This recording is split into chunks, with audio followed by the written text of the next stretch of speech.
Vlčí hlad? Alebo digitálna bezpečnosť?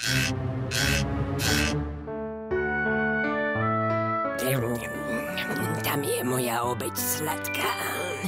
Už sa blížim k tebe, babka. Opatrne na lane, nech sa mi nič nestane. Krokodíly, vás by som tu nečakal. A posledná prekážka, prístupové heslo. To bude chcieť trochu listi. Haló, milá babka. Tu je tvoja malá žabka, červenúčka šiapočka. Dáš mi heslo od dverí? Ale veď 5 a zase 5. 5 a zase 5. Do domčeka rovno vleč. Pomoc! Vlčisko!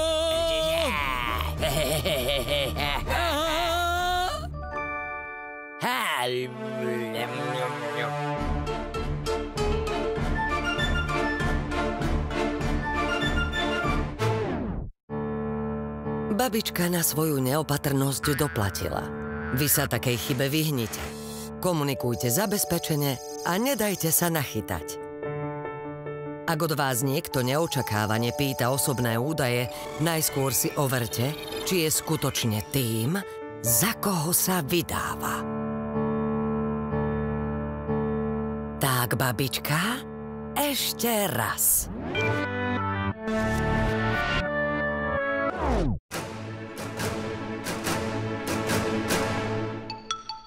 Haló, milá babka. Tu je tvoja malá žabka. Dáš mi heslo od dverí? Že by zabudla si heslo? Neverím. Radšej si to overím. Pokoj, babka. Pod heslom ste v bezpečí. Beriem pušku, idem k vám. Nie, chce to zrejme nový plán. Nie. Joj, tak s týmto som nerátal. Tak to si sa prerátal. Údaje na vašej karte či bankovom účte sú mimoriadne cenné a citlivé. Nedávajte ich hocikomu. Ak máte čo i len podozrenie, že vás nachytali podvodníci, rýchlo to nahláste.